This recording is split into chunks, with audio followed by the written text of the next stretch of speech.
This program contains content that may not be suitable for viewers under the age of 18. Viewer discretion is advised.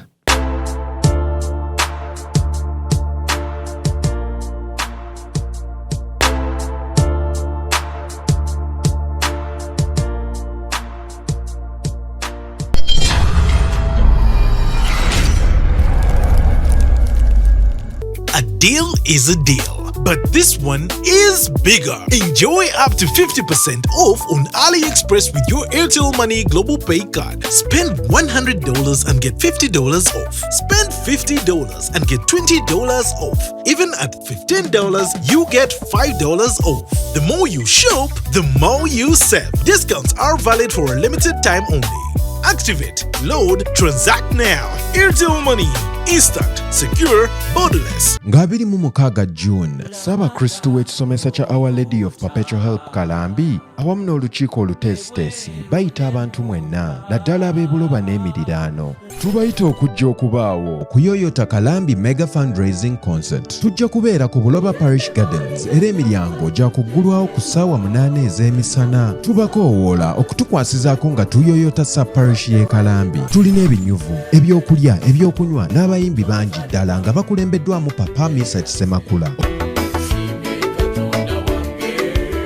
Okutukwasizaako osobola okugula VVIP ticket ey'omuntu omu ku $20, eya couple ku $35, ate z'emmeeza tulina eya famire ey'abantu 8 ku $1.5 million, corporate tables eza $5 million awamu n'ezo $10 million. Okusasula osobola okukozesa enkola ya MTN Momo, akaunti yaffe ya Centenary Bank oba ennamba z'essimu eziwandiikiddwawo wammanga. Mujje tukole omulimu gw'Omukama. Yoyota Kalambi.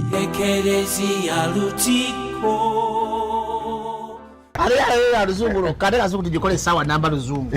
Luzungu tugenda mu kujjere kutoka ntoko ndimbuzi ndempuno Arabola babaddi abakyala wale somuyomba inyembuto katonda ya kyembuto genda weji waminge yabaweereza buno bukeeke obutini singa babu mutwale bamusonseka mu kamwa bwonna n'abufulumiza mu nnyindo. Sakibwa alina guno omuggo gwa Musa wayitista premium detergent. waliwo wanangabi ebola y'akasajja kasendi kalimba bannange esendi bannange.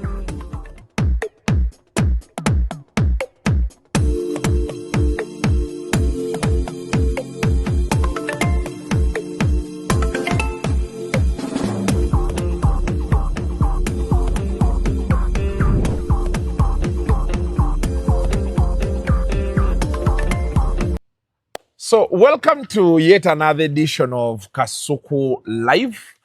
Olunaku olwaleero ndine mwami Godfrey. Is it Godfrey or Geoffrey? Godfrey. Kuteesa. Wagamba waliwo omukago wakama mbu. Ompita Kuteesa, am I your mate? nedda tetwinkanankana. In fact nalabako ne mwami Kabushenga ng'akyogera nti jasobola okuba tuli ku ffenna ku X.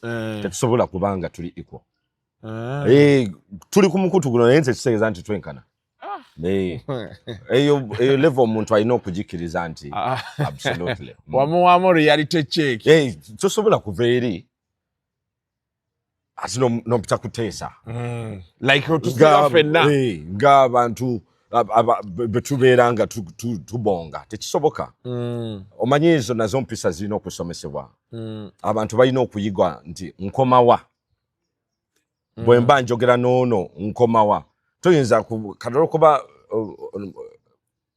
lese Gashumba ayinza okubeera nga abeera kuno nate tuyinza kubeera n'omuyita Gashumba omuntu mukulu omuteekako mwami Gashumba o Mr. Gashumba. Absolutely. Kakati ezo ndegese tulina kuzimiisinga vis-a-vis modernization nachi nze toyinza kuveera nomala ga mpita Kuteesa. I've seen people on the internet actually wenjagala okukiririzganyiza naawe to maybe over moral fiber yaffe inamu issues and it happens to all of us, including me sagala kwejjamu. Waliwo abantu bendaba nga olyagamba ngali so stand. Kaziwe kapo baba ayogera n'omuntu amuteekako mwami Shalom. Mwami Kasuku. So someone goes like, hey, Banai, he's so respectful. That guy, Banai. So I'm looking at these people, I'm like, So these are the levels katukwe tubalira omuntu. Yes. Because that's a given. That's normal. It's supposed to be like that. You're supposed to be a normal thing. When someone you're not, you're just even acquainted. Yes. You say Mr. Yes. Chimu, nechokubiri, ne communication yeno. Omuntu gw'otalabyeko oba gw'otabisinkanangako. Toyinza kuva eri n'omumalaga musindikira message njagala kulaba. Hi, sir, do you have a job? Omanyi. Twazisusinkanyeko. How do you start a conversation n'omuntu gw'otasinkanangako? Yo mutandika otya ku WhatsApp. Osegera kyengambye. Omutandika otya ku WhatsApp. Omuntu inasooka n'omukubira ku direct call. Bw'omala omukubira ku direct call n'omugamba nti it's me Kathy. I've been given your number by Mr. Isaac. Mr. Isaac says that you need a person who does this and this. Is this okay if I can text you on WhatsApp? Yeah. Or because WhatsApp is not a form of communication. Yeah. You understand? Is it okay if I can text you on WhatsApp? Nagamba, it's okay. Or tell me here. Or I'll give you my WhatsApp number. I'll want the permission. Need to malaga jinda mu inbox ye no malaga. Nakuzino miraba nyo nange mu inbox yange. Ogendabo omuntu akuweereza. Takubuza hi. Yes. Actually, these days there are things I do. Yes. When you call me, yes. The first thing I need for you to do, chamagere bito yabitugamba nyo, but people don't listen. Yes. He told us when you call someone, yes. you say, "Good morning, Mr. Kuteesa." Yes. This is Kasuku. Absolutely. From here and here. Yes. Then nogatako a number yo. Yes. Mutyaba yajimpadde. Absolutely. Nga twagala okukola naawe oba neetaaga ku buyambi bwo. Absolutely. But here people call you, hello? Yes. Is this Kasuku? Nze nkakugamba si yenze. Kati, ekyokubiri kikino. Because Kasuku is your trade name. Yes. Okiwulidde? Yes. Nawe n'amanya go amatuufu. Nze njagala nnyo okwadressinga omuntu n'amanya gamaki amatuufu. Ekyokubiri waki Andrew yabasomesa ekintu bwe kityo. Nti one, wajjewo enamba yange. Who refer to you? No, ng'oli muzadde nga muzadde. Agamba nti, oh, my sister brought their son into your camp. So she gave me name was that which son? Because I want to be able to relate you with someone else. You understand? Oh, I picked your number from the internet. Oh, I picked your number. You get what I'm saying? Yeah. So it's very, very, very ethical. Okusooka okweyanjula. N'okubuuza omuntu. N'okusooka okumubuuza, can you talk? Exactly. Because abantu abasinga abali mu category yaffe tesobola kubeerawo n'amasimu. Era kikyamu nnyo okukubira omuntu n'omugamba nti budda nkukubira nga tokwata. It's dangerous. Oba tomanyi kyabaddeko. Towetaaga kukimanya ate tali entitled kukigamba. Newabeera ng'essimu abadde agitunulira butunulirizaawo. That is not your duty. Okukwata. It's not their duty. Kubanga he's not a telephone operator. Kati obadde nkukubira nga tokwata. Anyway, bampadde namba yo. Nalaganye naawe. Nalaganye naawe. Empisa ezo zino okukomawo mu bantu. Zino okudda mu bantu. Why? Because what you say moral fiber? Yeah. Kubanga moral fiber egenda looseninga.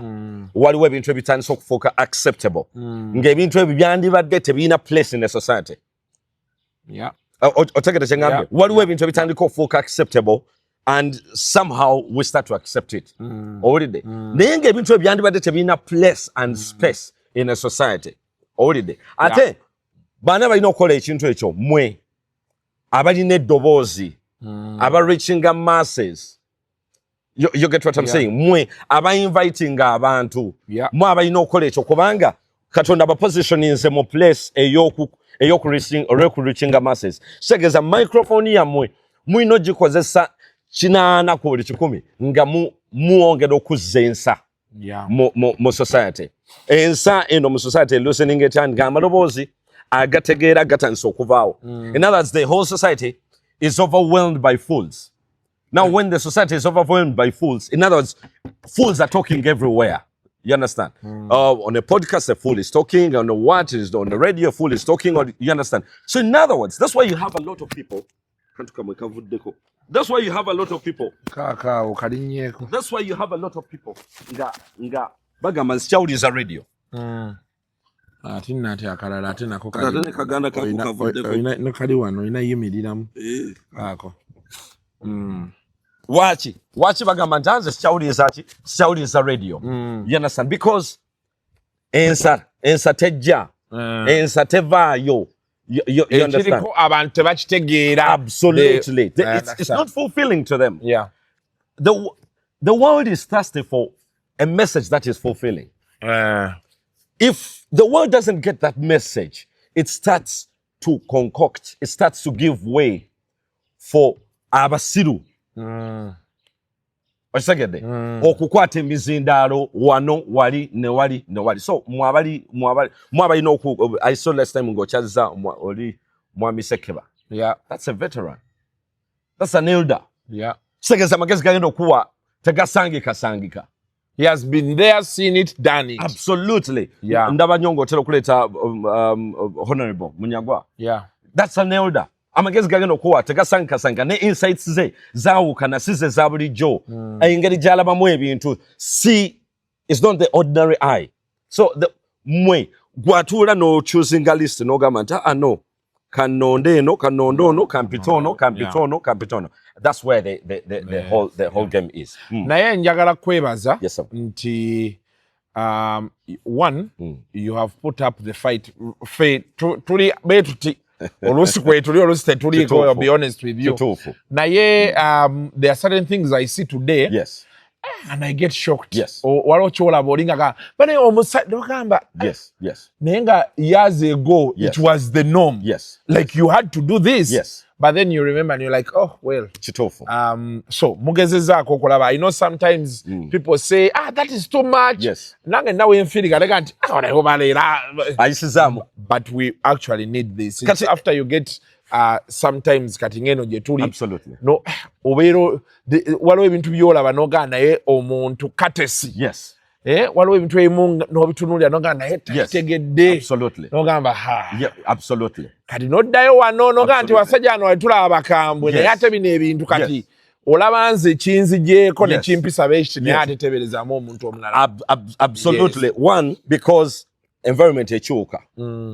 And this change is dictated by what we accept. Yeah. Holiday. Yeah. Oyina okubeerako naawe certain levels of unacceptables. Buli muntu yenna ali ku nsi alina okubeerako ne certain levels of unacceptable. Nogamba nti this is unacceptable, this is unacceptable, this is unacceptable. Nogamba nti this I can compromise. Kati ovudde eri ku acceptable ozeku compromise but not accept. Yeah. Otegedde? Yes. Enjawulo. Yes. You can compromise, yes, but not accept. Atokiriza. Why?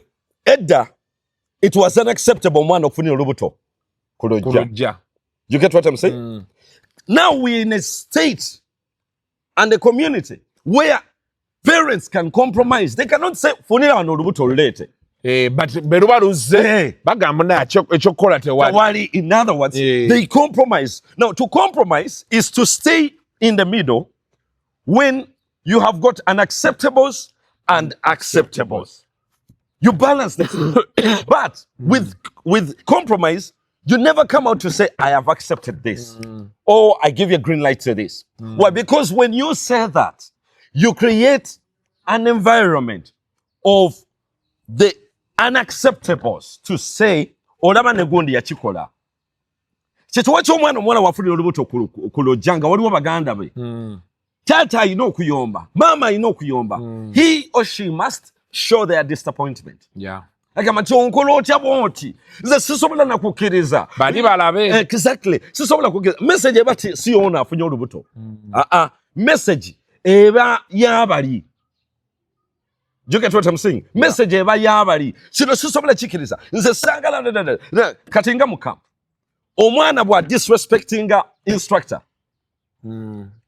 Togamba nti no. Kubanga abalaba. The world or the society of our human beings, they were born to do what we call brandishing. Yeah. Buli kadde abagezesa kulaba wawo okoma n'omwana omuto abagezesa kakati ono omwana disrespecting nze. You must create punitive ways ng'abalala bakola batya bali bategeere omuzeeyo. In other words, you set a pace for others. So acceptables and unacceptables ziri at the extreme, but you as a parent, you are in the middle. You want to say omwana ono bw'abanga aganya okusoma. Omwana ono bw'abanga aganya okusoma sigenda kugamba nti it's okay kubanga ndina abatoobe. Olidde naye ate omwana ono bw'abanga aganya okusoma nino mukakati kapaka we mutwala ku ssomero oba asembayo asembeyo. You get what I'm saying? Yes. So gama nti omwana wabatayagala kusoma. You understand?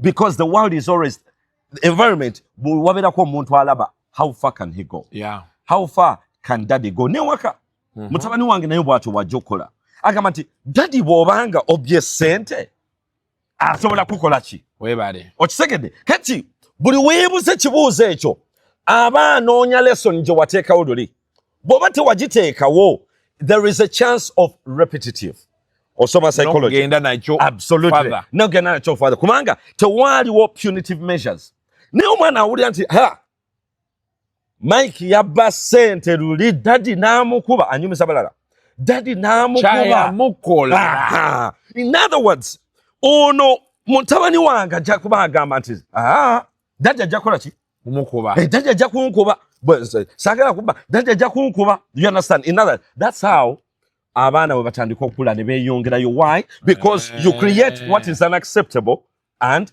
acceptable. And what is acceptable. But kakumalira kweyo point bw'atuuka bw'agenda nga agraduatinga naawe otandika okuvaayo eno n'eno ontegedde nojja mu middle osembera mpola mpola gwenga gwe tontegedde nkutegedde gwenga gwe tokirangirira ofuna acceptable ne unacceptable n'osembera mpola mpola onaakula. Yes, obulamu atandika obbuzuula waliwo ebijja omutuukako nga tebikyali in his control. Absolutely. For you know that even when you put these no musomesa zino zonna disciplines waliwo disciplines ezijja okuba tested. Do you get what I'm saying? Yes, I do. No take out disciplines zino nonna ku mwana omuwala waliwo discipline ejja okuba tested nti wanabeera 20 bajja mukwana ajja kwagala okuwuliza omusajja. But don't say that bw'oweza 20 kola kyonna kyoyagala. You get what I'm saying? So parenting, that's what it means, that you start moving. You don't come because takyali wano yakula. So you start moving in a triangular direction until you meet at the apex. Does that explain why ennaku zino tulina abavubuka abaganze neekolera byange? Because bw'okukula abazadde baatugambanga nti lindako bw'onookula onookola by'oyagala. Okay, that can mean that, but nekolera byange is also a very good thing ku mulenzi oba ku musajja kuba kitakyali dependent. Yeah. Ne message eno lindako onookula ojja okukola by'oyagala ey'omuzadde yali tategeeza nti you will be free. Yeah. Kubanga ye yali akyogeza omuzadde akyogeza mu magezi ne experience n'okulaba nti newo ojja kula nti obeere ng'olina ky'oyagala naye kigaane. Ontegedde ojja kula ng'oyagala okugenda mu ndongo nga mw'osula buli lunaku naye mu kukula ojja kulaba nti tekisoboka. A person cannot live by clubbing alone. Omubiri gutuuka nagwo gwennyini ne gugaana n'embeera n'olaba nga tolina kyofunamu kubanga otandika okugamba nti kati sente zonna nazinywedde oba siinaawo yadde n'ekikumi naate njagala genda kukula. Kati omuzadde yagamba nti ojja kula okole kyonna ky'oyagala. So omwana yandibadde yeebuuza naye daddy yakola bu kyonna ky'ayagala. Okisegedde yandyagadde okwetwala ku trip mu Bahamas naye tasobola. Okisegedde yandyagadde obutansasulira fees naye tasobola. Amaliriza azikoze atya? Azisasudde. In other words ojja kula okole kyonna ky'oyagala it's a fallacy nti tekibaawo. Ojja kuba olina eddembe naye false hope. Yes. Concentrating wano ng'obala mu maaso. Absolutely. Naye mu maaso bw'otuukayo. That's it. Situations force you to adapt. Absolutely. So you are focusing on the future, but in the future actually it's more tougher than where you are. That's kyali mu kugamba. Ekyokubiri kye bakugambanga nti omuzadde kinga yagambanga onoobeera wani gwe atayagala kwoza ngoye. Oba anagamba nti genda obeere gye batayosa bintu. Would you move out n'ogendayo kubanga olina gy'omanyi? Of course osobola. Naye yali nga akukiina kati toyinza gamba nti anze nfulumye ngenze gye batayosa bintu kubanga tekiriiyo naye akyogera. So that you focus on the item of washing dishes. Genda obeere gye batayosa bintu. Kitegeeza buli nsi yonna buli wantu wonna ebintu bakula babyoza. Buli wantu wonna abantu banaaba. Onobeera wani gwe omujama bw'otyo. Inanazo bwakugamba maama bwe yagambanga omwana omuwala nti bwana tayagala fumba onoofumbirwani. Owulira ekibuuzo kyabuuza? Onoofumbirwani. Teyali Yeri tategeeza in the normal senses bosinkana abatategeera ajja gamba nti bamama batu preparing anga kufumbirwa. No, yakugamba nti kyeni yategeeza nti this is part of your life if you are to be a woman and you need to have these basics. Sisi kigamba nti onofumbirwa ani gwe atayagala fumba kuno sirize emmere bwoti ewuwo bajja kuba balabye. She's trying to touch in the future of your life nti future bw'obanga kikusanze nowekanganga osisinkanya omwami kino kijja kuba one of the priorities. It's not right now needed because tali mu kupreparing ati obulamu bwo nabwo etololede ku bufumbo naye akugamba nti in the future bwaira ujja kwetaaga okufumba ate emmere yo bajja gamba nti naye yakulirawa onasiriza bw'ate emmere n'abaana bo bennyini. Absolutely. Tukango ino balabirira. Absolutely. Okay. I see. So, now, there are like 2 or 3 talking points. Yes. Olunaku olwaleero. Yes. I've seen you, these days social media has been awash with public breakups, public proposals. Yes. And I've seen you coming out to say, man, guys, mukule. Yes. Tuyina ebyokukola ebirala. Yes. Tusobola tutya okubeerawo nga tuli ku public proposal. Yes. Omusajja okuba otye vivi. Yes. Omukazi mugambe mugambe nzija wammwe. Yes. Mwetegese nti tujje. Yes. Ekyokola n'ogamba nti why are you coming okubeera nga buli kiseera mutunnyonnyola mwayawukanye mwabadde eno mwabadde. Omusajja olina okuguma. Omusajja tayinza kikola ekyo kansooke kiri ekyokufukamira. I think it's the most stupid thing that has attacked masculinity. Nkubulidde. It's the most stupid thing that attacked masculinity. Ofukamira otya? Ofukamira traditional men yakugamba nga nti no gwe nkwagadde. Yakugamba nti gwe nkwagadde. Mama wali luddawa. Kale ne weebuzaabuza n'ogamba wannange nze ngasibye ndiko nti kale nja kudda. N'akomawo n'avuga eggaali n'agamba ensonga gye nagamba ogirowoozaako. Nti naye nze bannange nze sikumanyi nakumanya n'agamba okay kale ojja kummanya. Ne maama wali luddawa nti ali mpigi nti kale senga ali luddawa senga ali nabweru nti kale bagambe nno ngenda kujja gwe nkwagadde ogenda kuba mukyala wange. Kati odde otya ku vivi osabe omuntu nti njagala kuwasa oyo kiba kitegeeza ajja kufuga omuntu gw'ogenda olabirira. Yes, nge gwagenda okubeera mukama we. You are going to be their lord. Omusajja abeera lord eri omukazi. Abantu kan tuba twenkana. Bakubye bakugamba. Wuliriza bye nkugamba. Omusajja abeera lord. Kyekyo waki Bible egamba nti and Sarah said to Abraham, my lord. Mukama wange. Omusajja yabeera mukama w'omukazi. My lord. So oli boss owa ku mulimu. My lord. Wuliriza. Kakati bw'omala ekyo okufukaamirira in most cases bambi abalenzi bano sibanenya babikola for showbiz. Naye bw'omala ofukaamirira omuntu oyo n'omugamba otya okufukaamirira. Kyekyo waki waba ayomba agamba nze gwe yampasa nze naye sibiriiko. By the way, I think I made the wrong choice. Now, wuliriza. Omukazi takolangako choice ku musajja. Kati gwe nkuvuddeko. Mpuliriza gwe ssebo. Omukazi asiima ku kiriwo. Omusajja akola choice. Kyekyo Bible egamba nti he who finds a wife finds a good thing. He who finds and she who gets to who finds they know. Kyekyo Bible egamba nti omukisa gudde eri omusajja bw'aba amaze okunoonya n'afuna. He who finds a wife, yes, finds a good thing. Yes, and gets favor in the eyes of God. Watch out. Who gets favor? The man. Those ebiseera feminist bali tebannajja. Tombulira miyayo naawe. Feminist miyayo tegitegeera biri awo. Tebitegeera. They are just deluded people. He who finds, ekyabo tekibakigamba he who finds. Kati gw'ogamba otya nti omukazi anoonya. Omukazi n'agamba nti I made the wrong choice. Exactly, you cannot. Tusiba tube bagamba wano. You did not make, you accepted. Yeah. You accepted the wrong person. Ekigambo choice tekiri ku mukazi. Kiri ku musajja. Kiri ku musajja kubanga yagamba nti nkutwala. Nkwagadde, nkutwala nno munnange. Sheza kati kaziba kapa inaka imba bakazi bayina choice. Yali yerimba. Chichamu. Techi olimba teyalukolera mukumanya. Siruli angako naye teyalukolera mukumanya. Okiwulidde? Ekyokubiri. Waki tugamba nti choice eri ku musajja. Era why a man must be very careful ng'akola choice ye. Kubanga omusajja alina okutunuulira gw'empasa yaani. Agenda kukola ki? Bamuzaala wa. Nsobola kigumiikiriza oba sisobola. Nkikiriza oba sikikiriza. Acceptables, unacceptables. Can I compromise? Otegedde? Gw'empasa yaani. Asobola zaala, tasobola. Nsobola kigumiikiriza, sisobola. Gw'empasa yaani. Asobola fumba? Wagonjebwa? Nje. Asobola fumba? Asobola okuyiga. Olabye? Kati eno ina tik.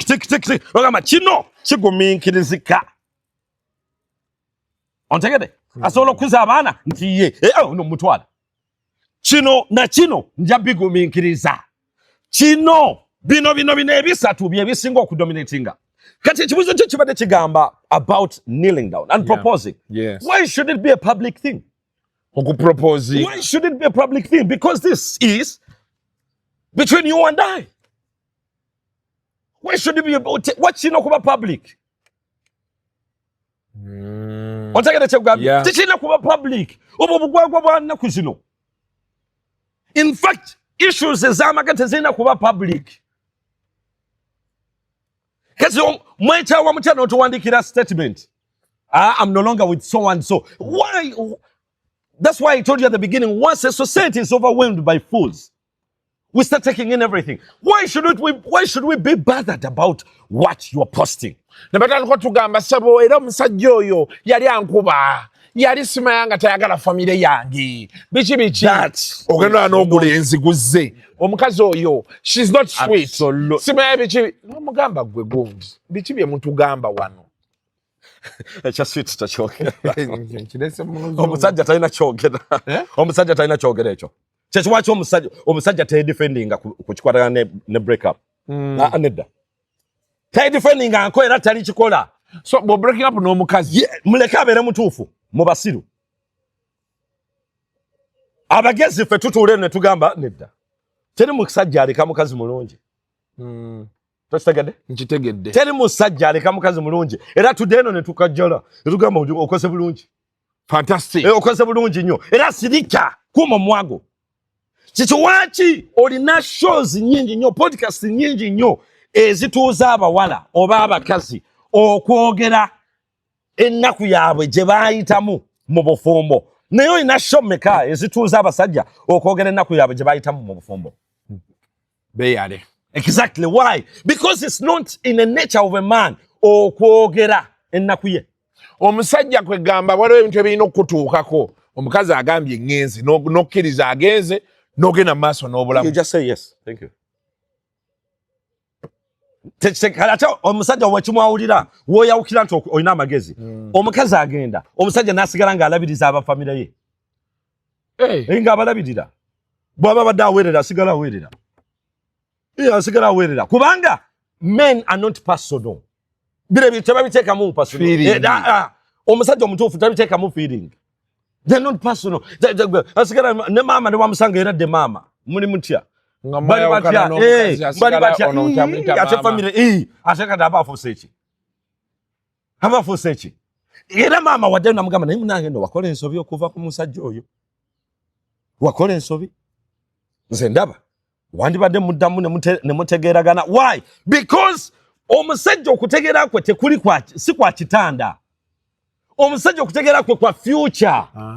The man is thinking is not for today. It's not for the bedroom. You get what I'm saying? Yes. Ayinza okukubanga akutereeza. Ayinza okukubanga omujoze. Naye takikola singa kuba kyetwaki nagamba nti omusajja kasakera ku makya.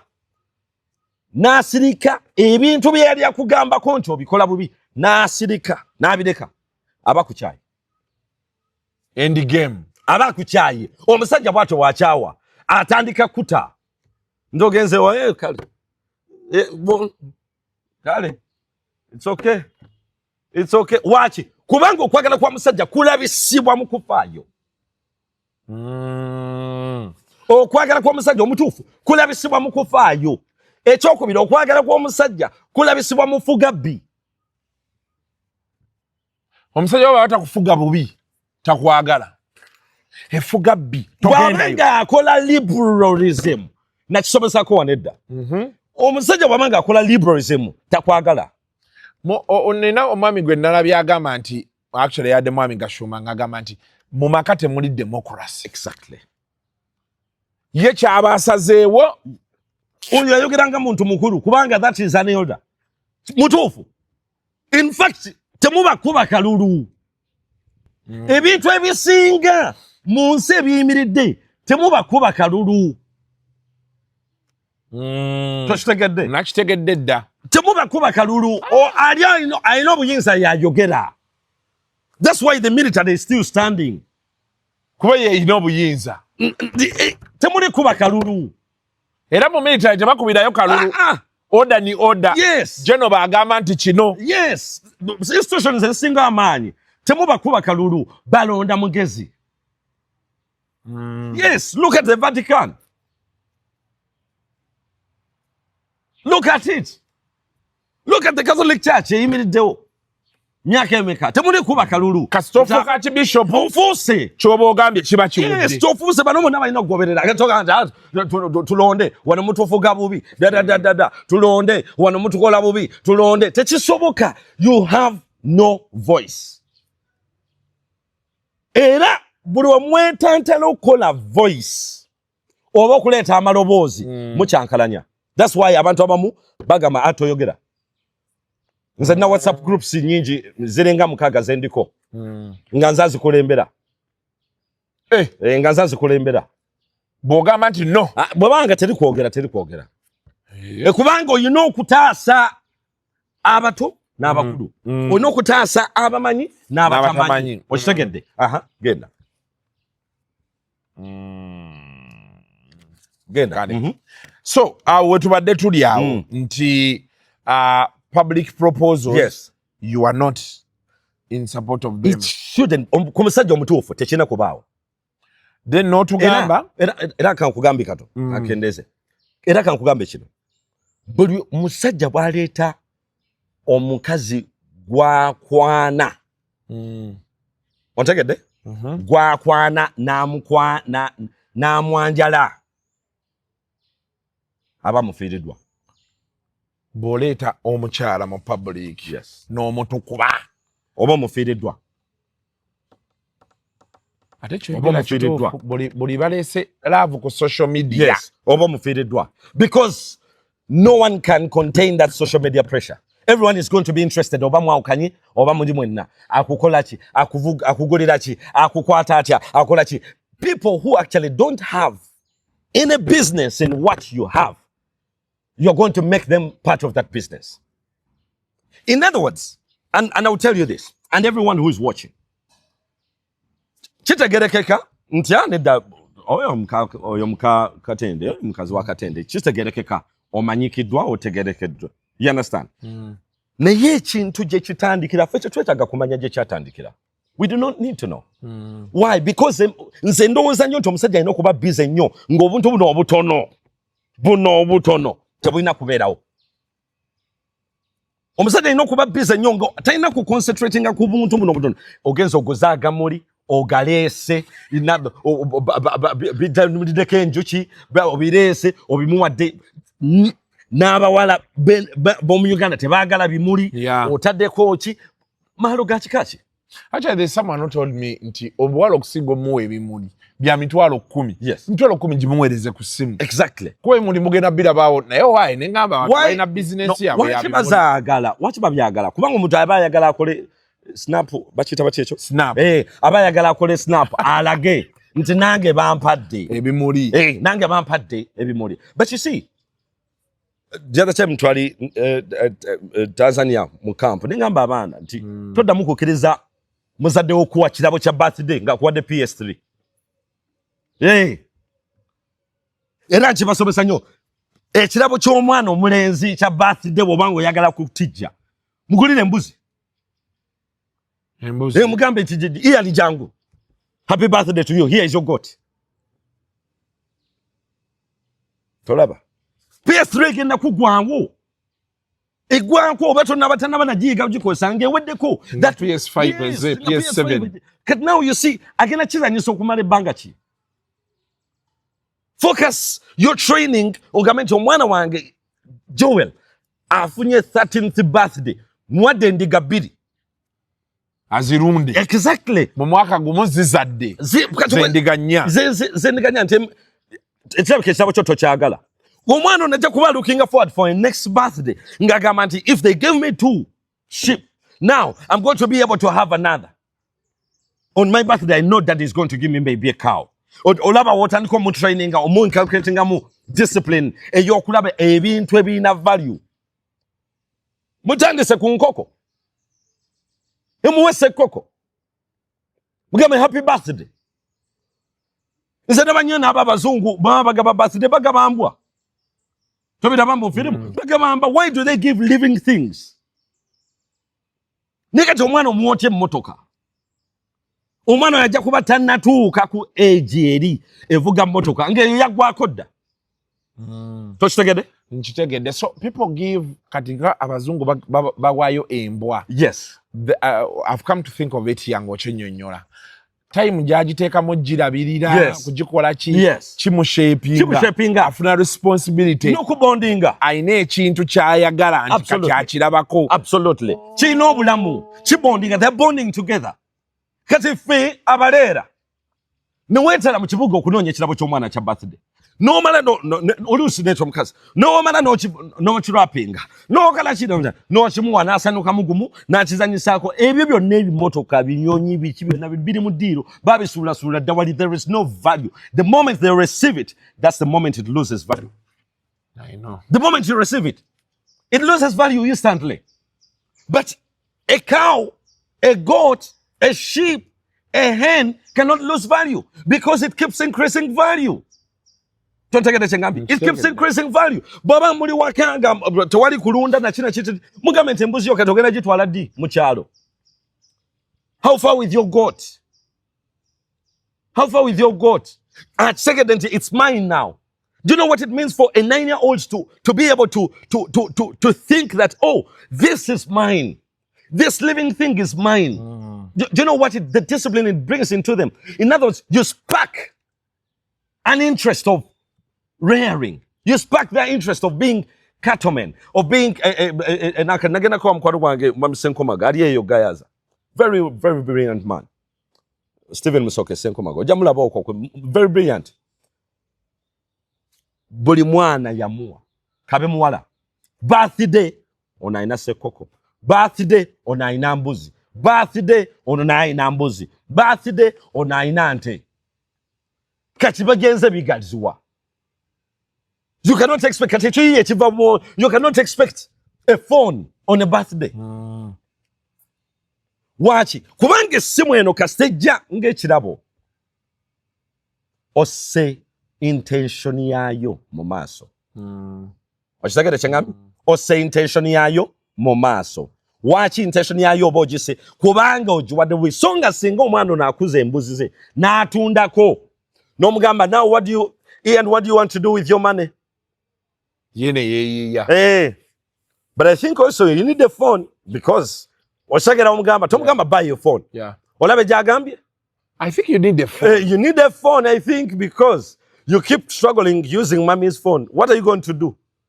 Nani okagamba ha daddy, the phones are expensive. Naga Bobero wesa nomugamba nti how much do you have? Nti ninawe mtwalo nsanvu. Kato mwana omugeze wano ezize atajja kwagala zita. Tokitegedde. He would not want to release ezize kukana akantu akatono. Kati gwe wacho releasing ezizo kukana akantu akatono. Bw'olaba ng'omwana ezize. I'll give you an example. One of my daughters bargained and bamuwa a gift. I think it was related to money. Kati nenziraba. Kati when naziraba namugamba nti naye omanyi mpako ku sente zinagamba daddy no please. Let us at least use yours. I'll give you when it's my time to change the money. Bamu Abdullah. I'll give you when it's my time to change the money. Watch. Watch ina pain yeyo. atandise okuyiga value ya sente kati ono Ian bwantunda embuzi emu 2-3 n'alabanga embuzi ze zigwawo ate omugamba azigulemu esimu atega that is okay let me use ajja kufuna acceptance okukozesa esimu ey'ebbeeyi entono kubanga ye yagigula era bwefa ajja kwagala gine. That is how they train that discipline of so se kukola nga baleera nti nedda omwana tumuwe esimu esimu ya $1,500,000. What comes out of 5 million? Singo tanso okusomesa ko omwana oyo nomugamba nti ku simu ya $1,500,000 jambadde jabadde ayagala kankwateke emitwalo 4 ngule embuzi 2 zilete ku migwa atandiko zira oyinza noleta embuzi nga zirina omugwa mutono nomugamba how are you going to hold it? I think you need a rope. Jed, you need a rope. Buy a rope for your goat. Olaba otani someone discipline and soccer. Buy a rope for your goat. Daddy, how much is a rope? But I don't have money. Say, buy. Tell someone to lend you. Nga agena agule embuzi nga agisiba ko omugwa kati olaba watani ko valuing omugwa. In other words, you are trying to be able to teach your son that this is your responsibility. There is no better discipline as that. There is no bigger birthday gift than that. Ontegede. Okunza ku kibuzo kya wambuza ekya bino ebyokufukamira bya kisiru temubikola. Era omusajja omutuufu toyina kusaba mukazi ng'oyagala muwasa. Okitegedde?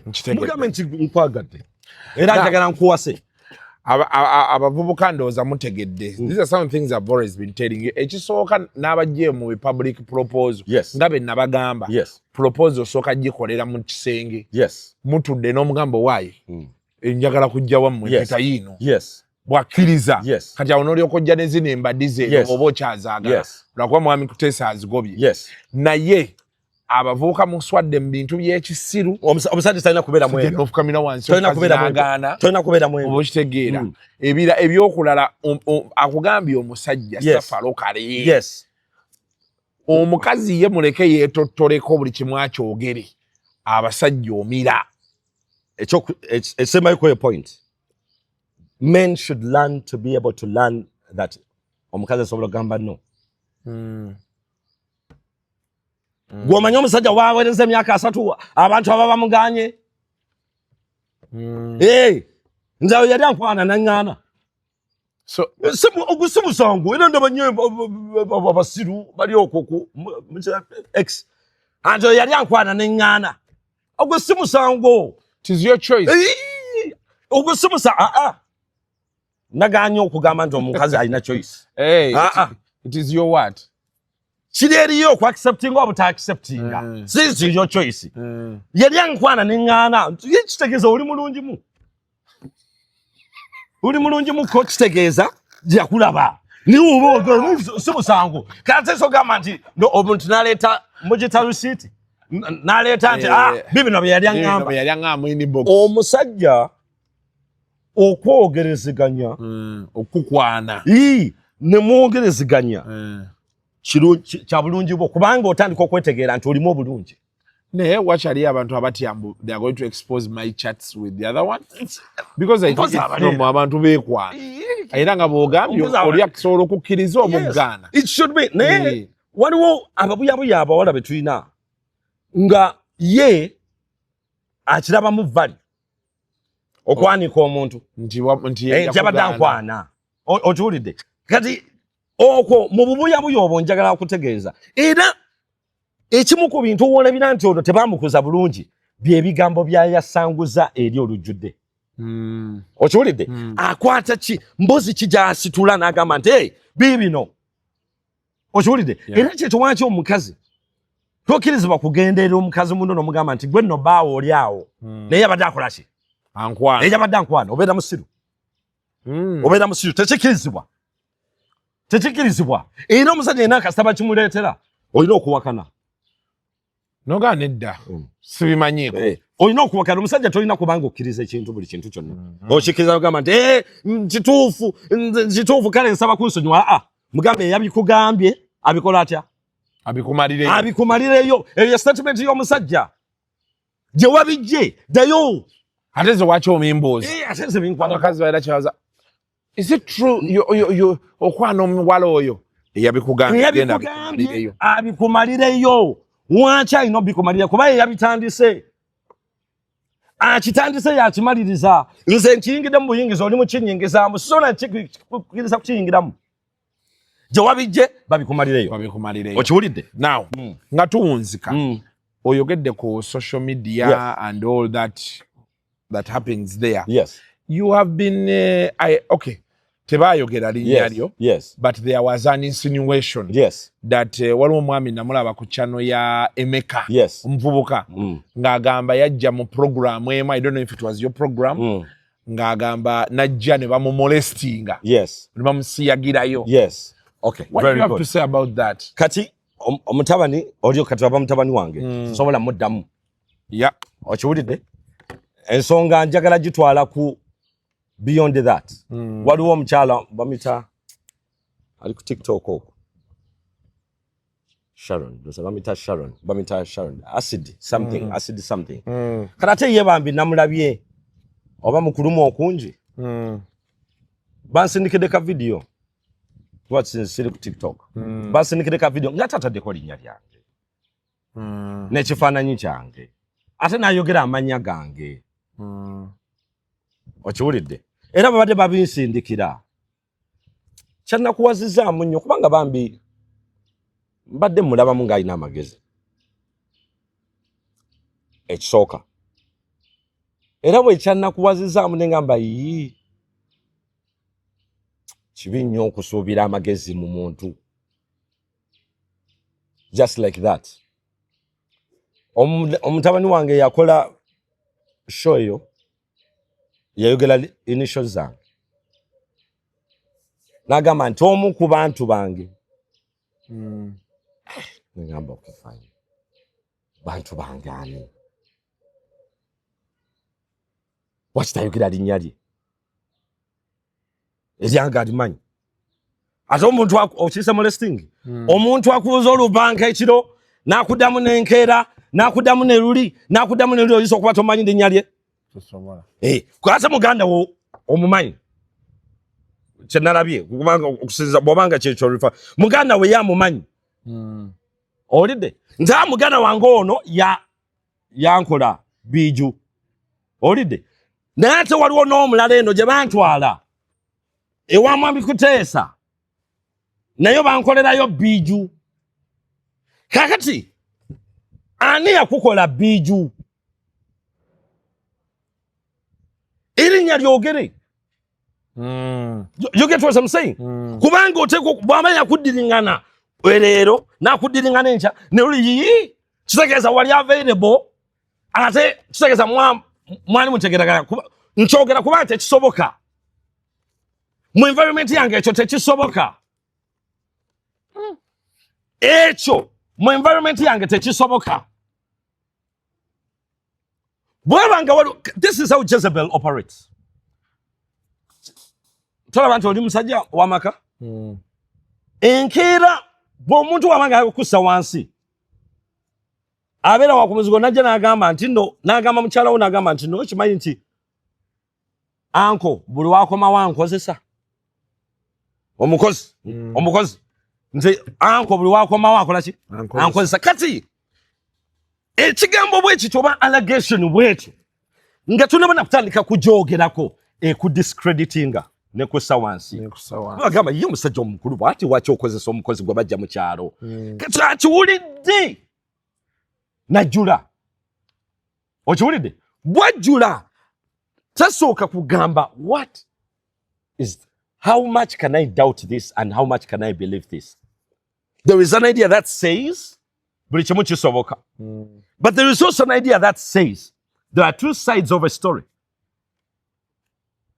Kyesusobola nze kola kwe kudiscussinga mutabani wange kubanga oyo mwana ate yagambye bwati karate nze oyo mwana akyetaaga okuyambibwa naye ate amaaso gange nga tunuuliza omukyala bambi yavuddeyo bamuyita Asidi nakati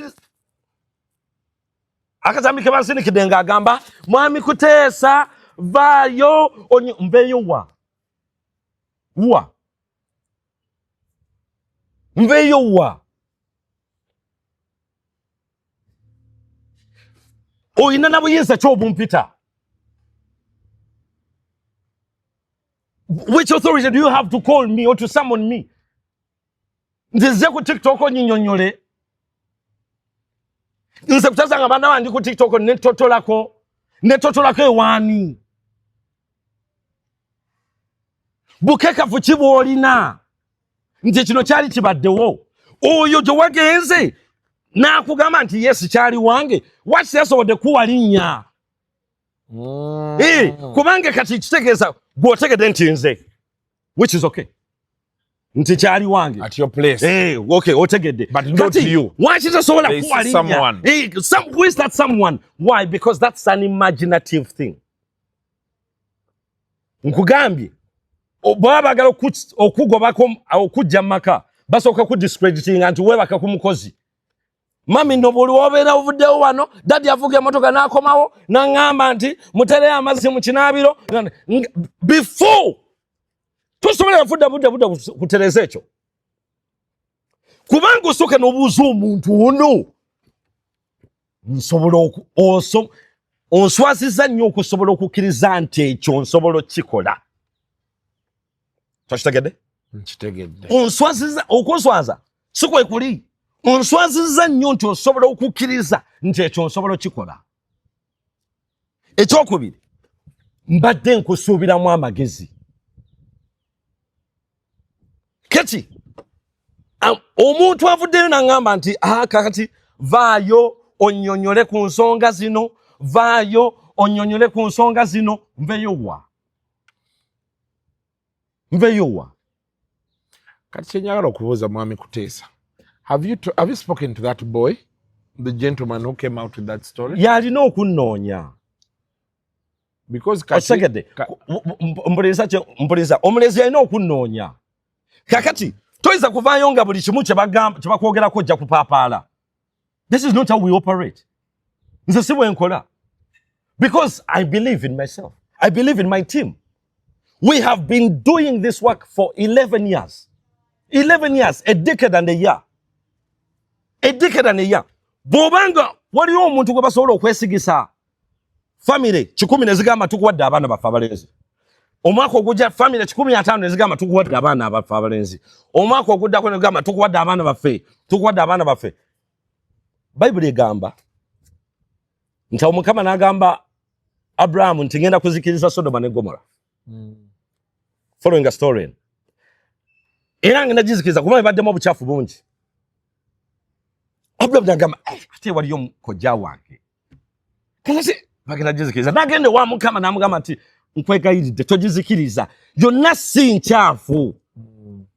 Waliyoko singa tusangayo abantu nga 20 abalongoofu n'ojizikiriza. Mukama n'agamba awo sijja jizikiriza. Abraham agenda okuddayo n'agamba nti naye bayinza obutawera 2. N'addayo n'amugamba nti kale Mukama singa babeeranga 18 oba 17 onojizikiriza. N'agamba sijja jizikiriza yongera gireka. N'amugamba naye bayinza obutawera 18 singa babeera 9. Will you destroy Sodom and Gomorrah? Bible egamba nti Mukama n'agamba nedda sijja. 9 bokka nti agenda okunoonya nga tebawera. Nga bonna baagenda. Nga 9 namba ekyali waggulu. N'agamba nti kale singa babeera 3. Olaba wavudde eri waggulu. Ajja anoonya compromise. 3 n'agamba nti 3 abo baveeyo. Era Loti mukyala we n'abaana be ne bavaayo. Katonda n'agizikiriza. Watch, Katonda yali anoonya evidence. That you see, it's not just me speaking, but there is evidence. You get what I'm saying? It's not just me speaking. Singa nfunayo abantu 2, sagala gamba 5. Singa nfunayo abantu 2 mu myaka 10 gye nkoledde program eno. Abantu 2 nga bagamba nti nongo wange bamusiyagirawo. I will close the program myself. I will close it. If I've done this work for 10 years, 11 and another year, this is the 11th year. Nga nkoze omulimu guno for 10 years and this is the 11th year. Nga sifunangayo omuntu agamba nti bansiyagire mu program eyo. Kati omuntu avaayo atya baba mutamani wange nga yajja emyaka 8 emabega oba 9 emabega nagamba tibansiyaga okiwulidde n'erinya toli willing jogera kuba oli yakusiyaganga kusibye maaso so oyagala oli aveeyo ayogera erinnya ly'omuntu. Yes, you constitute an investigation. Yes, kubanga Bible egamba nti awo ne bakwata omuwala ne bamugamba nti twakusanze webaka kiri mu Bible kiri mu Septuagint waliwo ekitabo kya addition of the Bible mulimu story ne bakwata omusajja ne bakwata omukazi yali naye ava yali Yuda ne bamukwata ne bamugamba nti twakusanze webaka okola obwenzi abalenzi babiri ne bamugamba nti twakusanze okola obwenzi. You know, a sexual allegation is very hard to prove. You must apply a lot of wisdom before you come out with it or before you put it on someone. Because I've seen people that have actually lost credibility because of a sexual allegation. Ne bakwata omukazi kubanga etteeka lyali nti bwe tukwata jju ng'akoze obwenzi tumuba amayinja n'afa. Ganagalenza abiri ne gagamba nti twamukutte ne bamutwala ne bamusalira omusango ne bagamba nti ddala kituufu tugenda kutta. Omuwala yali mulungi nnyo naye gagalenzi ganaabiri ge gali gaagala kuba omuwala bamusanga n'abakuluzi ne baagala bamukozese omuwala n'agaana ne bawamba engoye ze. Bwe bawamba engoye ze ne bagamba obujulizi buno bwe twamusanze wansi w'omuti n'adduka engoye era zino engoye n'azirekawo n'omusajja n'adduka. Daniel ono gwe musomako story ye teyatandikirawo. Story ye yava mabega. Omwana muwala ono baba bamutwala okumusalira okumukuba amayinja n'okumutta ne famire ye n'embuzi na biki.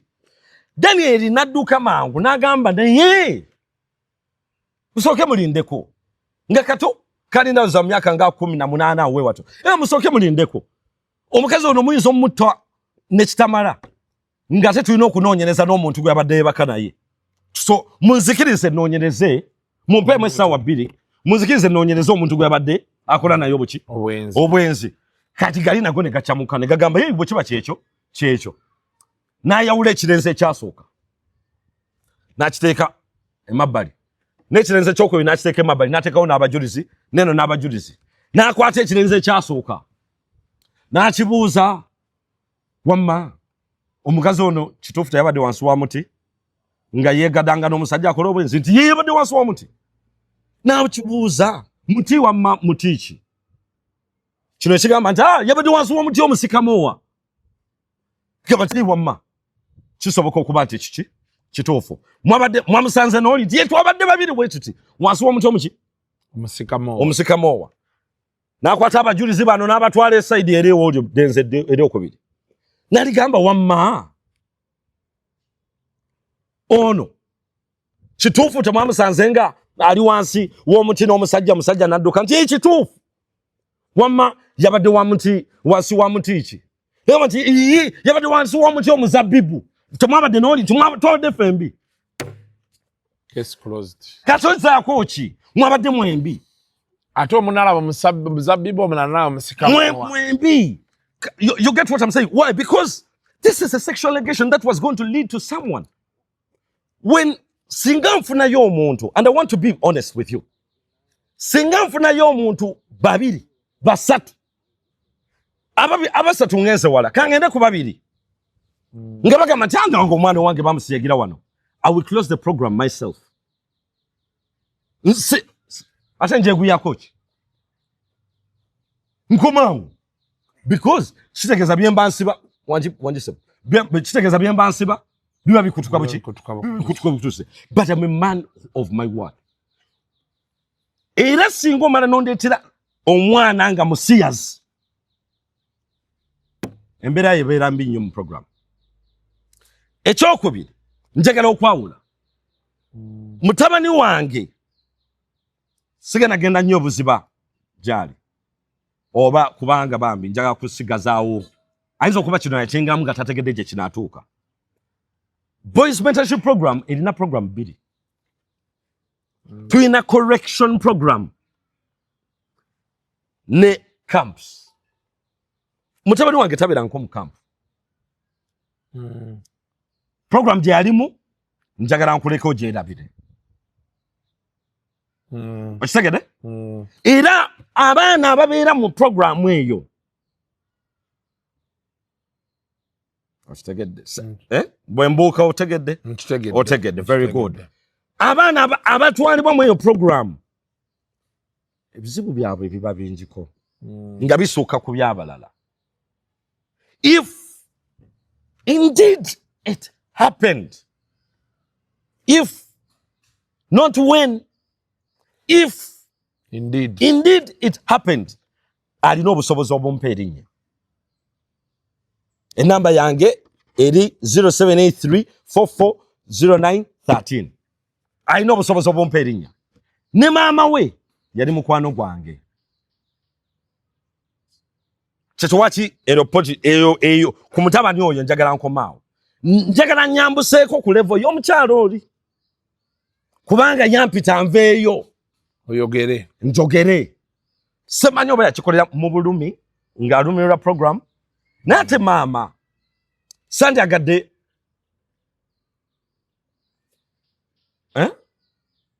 bakiyita batya tuwanyisiganye ojude kubanga alina abantu naye abamukola ki abamukiririzaamu naye kye ndowooza ekyamagezi kyeyandikoze yandinoonyerezaako n'afuna enamba yange bw'aba agamba alumirwa programu eno yandinoonyezaako n'afuna enamba yange nampuliriza kati kitegeeza bye yayogera ekigendererwa tekyali kya bulungi okitegedde ekigendererwa tekyali kya bulungi waliwo yansinikidde komenti ne programu eno si ya buli muntu si ya buli muntu kati omuntu avaayo ate n'agamba okumanya programu eyombi baseera n'okuseera oli musiru olwayagala nti baseera n'okuseera programu si ya buli muntu si ya buli muntu toyinza gamba nti akumanya waliwo bagiyita sijje bagamba nti bakubira emmese omuntu yabawayiza nti bakubira emmese munankane mu juisi we omuntu n'avaayo n'agamba era ebyense bimere nabiraba sibirya but can you afford it?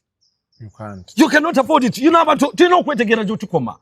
You understand? The program was not meant for the likes. Oli Dubai, oli Kadama. Ofuna $885. You cannot afford a program of $700. JDK. You don't have an opinion over it.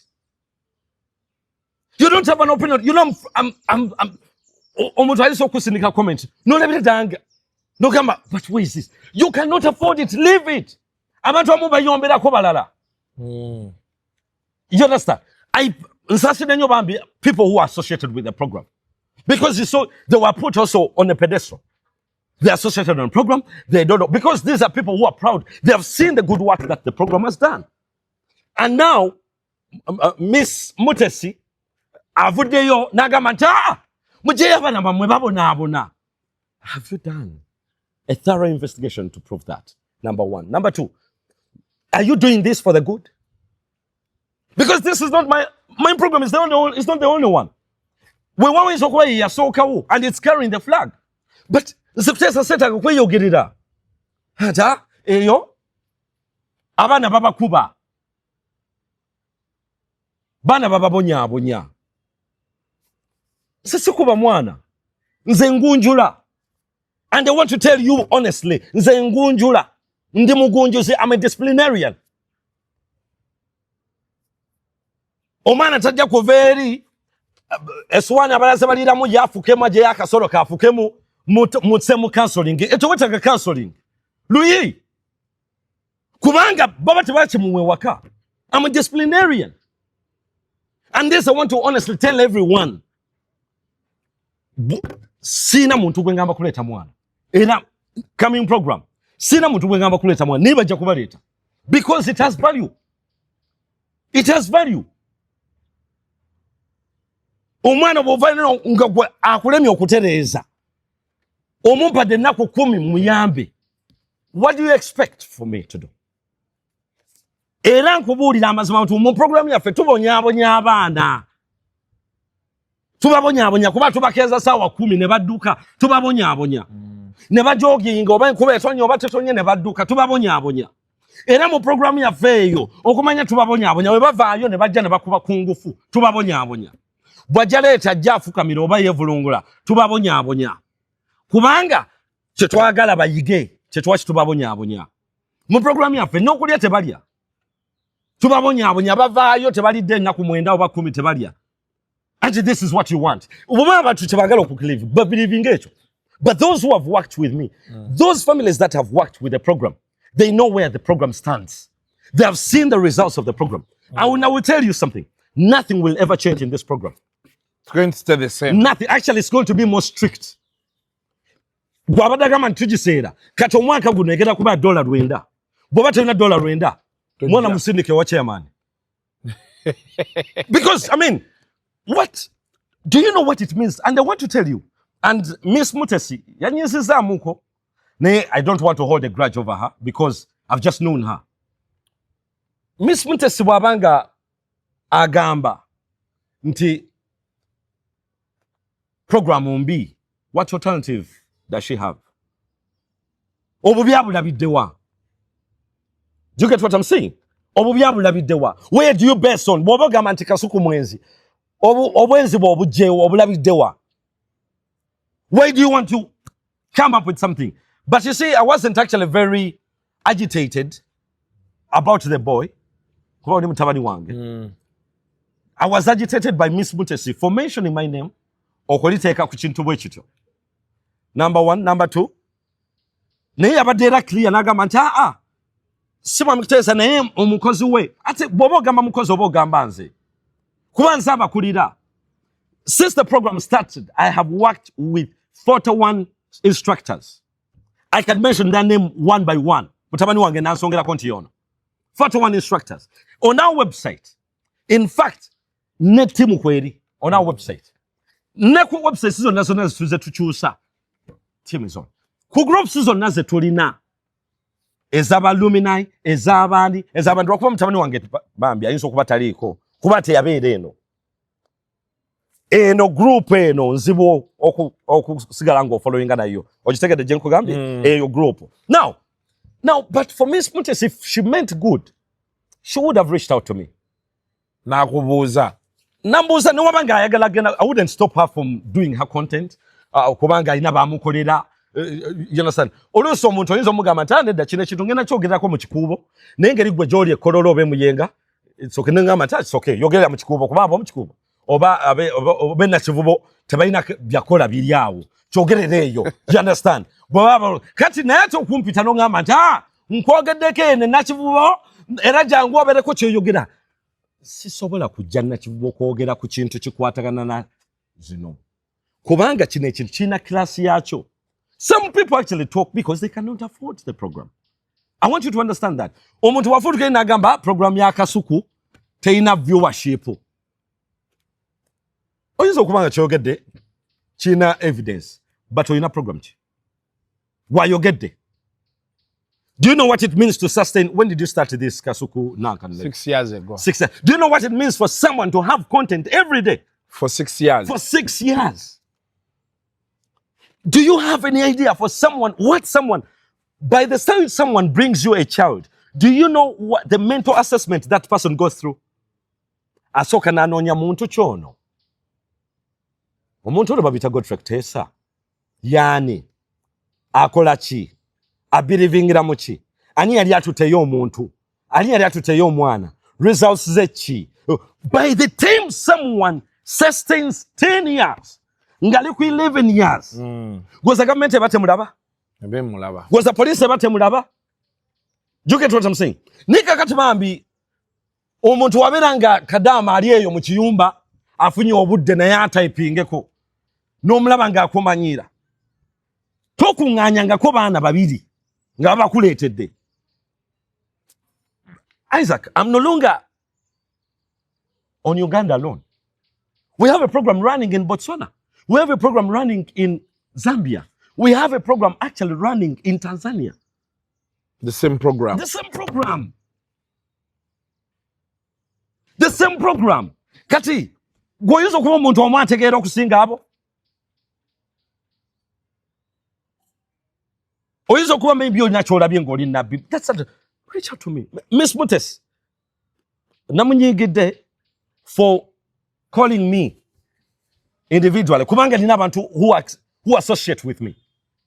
People who are proudly associated with me. Do you get what I'm saying? Yeah. Number one. Number two, ekisembayo eno program si ya government. Nsobola okera ku makyana njigala nengamba sikyayagala. Mudibenda abaana bammwe. Mudibenda abaana bammwe. No one will blame me. Kuba tewali amanja. Bw'abeerayo omuntu nga agamba, and I want to tell you this, nga influence ye ajja ku TikTok okumanya about our program. Nga yali asasuddeko program ajja ku office tumuddize sente ze. Okitegera kyegamba? Ajja ku office tumuddize sente ze. Because that is not where you should get your influence. We are here. Me, I am here. Program si ya government. Bwe nkucharginga $5. Either afford it oba kiveeko. Waliwo program ez'emitwalo 3. Era waliwo abantu abakuba essimu netugamba nedda. Genda mu program ene yankosaamu nayo nnungi. Ate sente nsaamusaamu tujja kuseerera bwereere. Genda mu program eno ya mitwalo 6.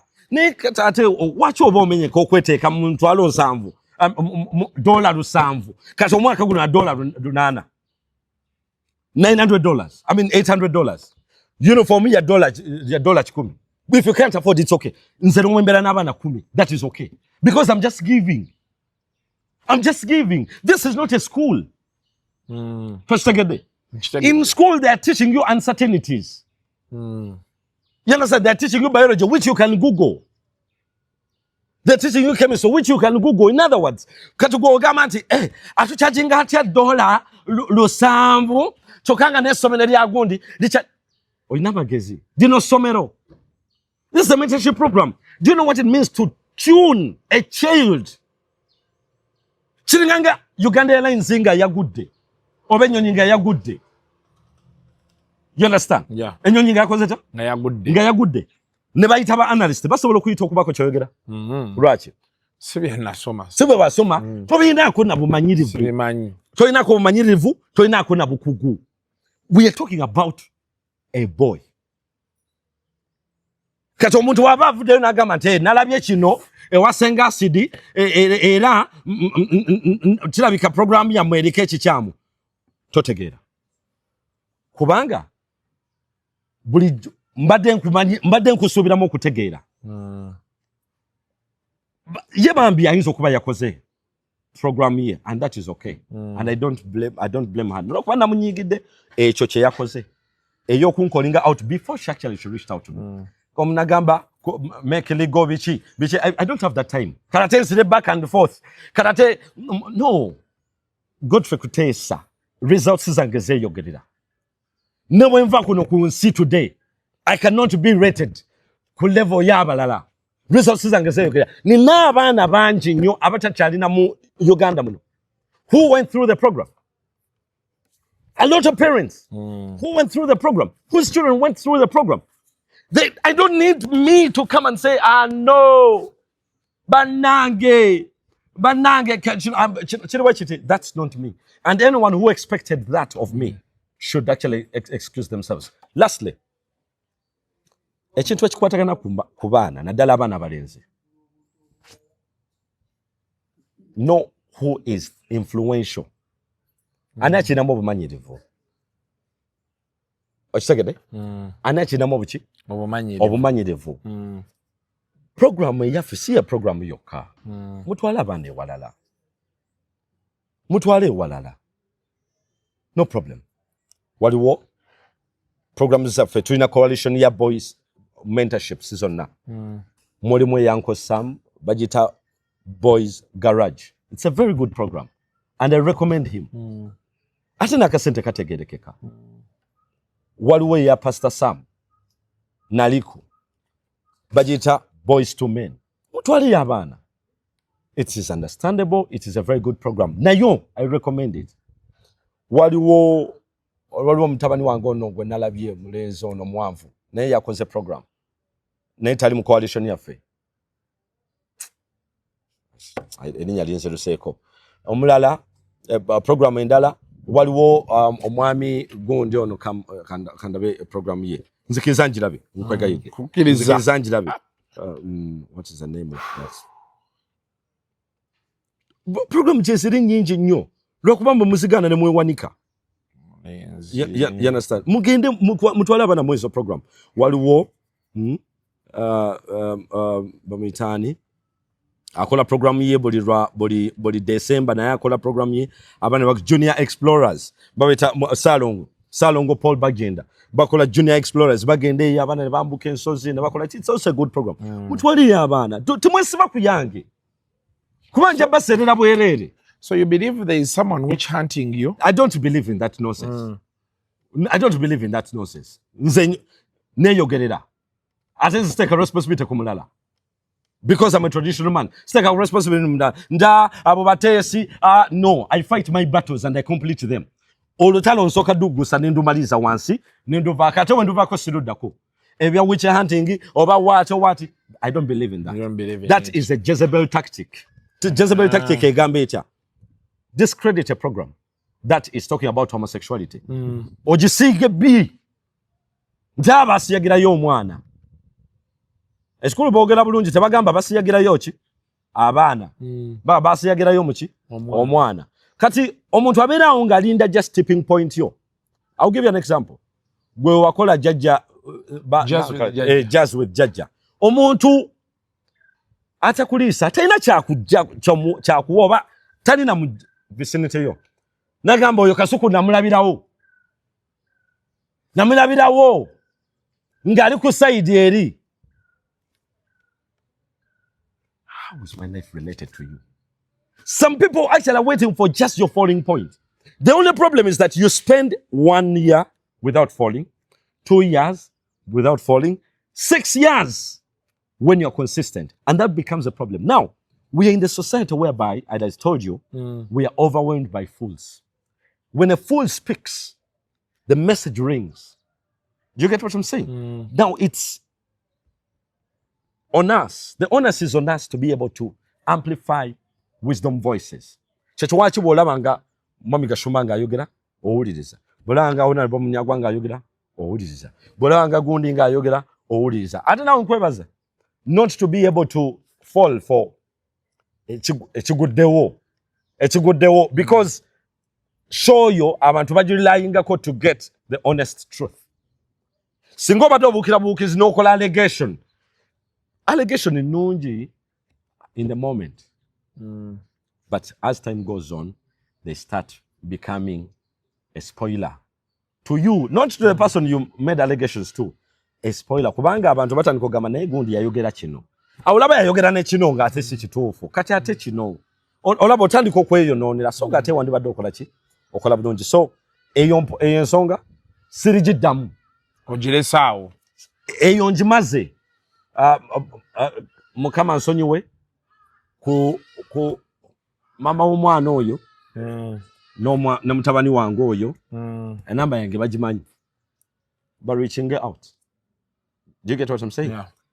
Homosexuality will never happen in my vicinity. Tekiribaawo. Ekyo ntekawo n'amagulu. Tekiribaawo. Era bw'oma nze bandetedde bulungi nnyo bandetedde nnyo abaana abali homosexual. Abali challenged. Behavior challenged. Era abo abaana omukono gwe bayitamu gwa kyuma. Njagala nkubuulira amazima. Omukono gwe bayitamu gwaki? Eno kampu eno tebeeramu n'abaana bali challenged. Baana babeera okay. Nze bandetedde nnyo abaana abali challenged ne tubatwala mu correction program. Tulina correction program ediringa n'abaana abalowooza nti bakazi. Balowooza si bakazi. Abalowooza nti baki? Bakazi. Ediringa n'abaana abasiyaga bannambwe. A program eyo correction program. Ediringa n'abaana abakuba bazadde baabwe. Ediringa n'abaana ababbi. Thieves. I'm not talking about nkumi ttaano. I'm talking about abaana ababba sente ku bazadde baabwe milioni 2. Milioni 4. Nabba mwana myaka 15 nabba milioni 4. Oyo mubbi. Eyo program eyo yennyini ediringa n'abaana abatayagala kusoma. edingana abana abali violent, edingana abana abanywa enjaga, abalemereddwa. Correction program. Abalemereddwa era tebeera ya nnaku. Ebeera ya myezi. Era abana babajja UK, US, Sweden nina abana bangi nnyo abava Sweden eyo ne US. Nababaleeta n'amalawo emyezi 6. N'atereera. N'avaawo ng'atandise okutereera. Okutereera completely tekusoboka instant. Avaawo ng'atandise okukola kute? Okutereera. Eyo correction program. Era ya bei. Ya bei. Si ya $7. Ya $1,400. Kubanga tutereeza mpisa neneeyisa. Empisa ze zikolebwa ku bantu. Eneeyisa ye weekolako. Olabye enjawulo? Yeah. Behavior and then the way you behave, the way you behave. Behavior is towards other people. It's towards you. It's towards you. Yeah. Tutereeza mpisa neneeyisa. And I want to finally say this. If you don't feel the program, tekirina kugaana kufuna kuyambibwa. Try this other program. Yeah. Is it trying? Okitegedde? Yeah. Bw'oba owulira nga tubonyaabonya abaana nga si kyoyagala toleeta mwana. Kubanga era tubabonyaabonya. To get the best out of them, tubabonyaabonya. Your style is that. It is because nebe tuba tusoma adult child psychopathology, yes. adult child adolescent yes. psychopathology. There are so many options absolutely. On the table. Even when you are trying to do therapy, waliwo abantu bogenda okwogera nabo. Yes. Waliwo bogenda okuteekamu emizannyo. Waliwo abamu deliberate that you have to go rough. Yes, you have to put them in that culture. Even when we are dealing with drugs, waliwo bogenda okujja kubiragala ng'obibawamu bungi. Yes. Ne bibatama. Ne babivaako. Absolutely. Abalala ogenda ba withdrawing ampola. So there are stages and styles. And styles ezo twaze exhibitingako mu culture yaffe eri African. Kitwaki waliwo omuzadde omu yagamba omwana we sukaali kati munuunire ddala nga nkulaba. Namugulya kilo n'agimuwa we yakoma okunuuna sukaali. Omuntu agamba nti taata yankwata nga nziba sukaali. Nampa kilo nginuune nankeeta siddangamu kunuuna sukaali. Omulala namugamba namukuba ekizingoonyo. Omulala nakola ki? There are many ways. My way is this. It is a hard way. And I'm proud of the boys that have gone through this program that are astute. Abala bali ku university. Waliwo yatukubidde essimu ng'ali German ndozanga alabye akantu kana ka TikTok. Ate mweno watu ye teyali neeno. Eno yajjayo oluvannyuma yasooka eno. N'atereezebwa. But very astute gentleman. Nagamba nti oyo nga saamulabako, but I don't want to go into that. But you see, this is our style. If you can't bear with it, ng'omwana oyagala bamukwate bulungi nnyo. I want to tell you there are many programs that can do that. Try that program, those programs. Naye nkwebaza. Webale kutuwa budde n'okumpita okunyumyamu tubadde tuludde. Okunyumyamu omulanga gwange guno eri abasajja. Banange muzaale. Bulenjogera ekigambo kino mwami Kyamagero tutandika okulwanagana naye. Naye muzaale. Nkwegayidde nnyo. Kola omulimu gw'okuzaala. Abaana bazibu okulabirira. Gusooka omuzaale. Tulaba obuzibu bwe. Zaala. Ekyokubiri. Obeera omusajja. Teweegayirira. Manya obusajja bwo bukoma. Manya obusajja bwo omusajja w'amaanyi nnyo. Omusajja yenna w'amaanyi nnyo abeera mufuzi fuga amakaago. Fuga omukyala wo oba abakyala bo bafuge. Owulidde? Ate bw'obeera ng'olina omwana tulina program holiday eno. Njogereko sir. Tulina program holiday eno ey'abaana abakuziddwa separated families. Separated families. Mama abeera walala taata walala. Bayawuka naawo bate baakolanga naawo okitegedde. Tulina program eyo tugikola buli holiday, first term holiday. Separated. Tuba twogera ebintu daddy amutegera otya, mami amutegera otya, bayawukana batya, how is it affecting you? Such things tulina okudiringa nabyo. So tulina program eyo. Bobeera ng'oli musajja ng'olina omwana gwe wazaala ewantu. Owulidde omwana oyo fuuka taata we. Mubuzeeko. Munoonyeeko. Saba alipoota bagikuwe ogirabe era ogisomeko omugambe nti mwana wange nkwenyumirizaamu oba sikwenyumirizaamu kubanga osoma bubi, but be a father. Don't abandon children. A traditional man doesn't abandon children. Ebyange byebyo. Kale. 1 hour. We have 1 hour and almost 30 minutes, right? For you to listen, learn, understand. Twawuliriza kuddamu, wuliriza oyige, otegeere, omanye. N'okunyumirwa onyumirwe. Wabi? Tweyanza nnyo mwami Kuteesa. Tubadde ne mwami Godfrey Kuteesa okuva mu Boys Mentorship Program. Ne Tribe of Strong Men. Ne Tribe of Strong Men. Kale. Until next time, mubeere bulungi, mweraba. The views expressed on Kasuku Live do not reflect those of the host, producers, or management. They are solely of individuals providing them and do not represent or reflect the official policy or position of this YouTube channel.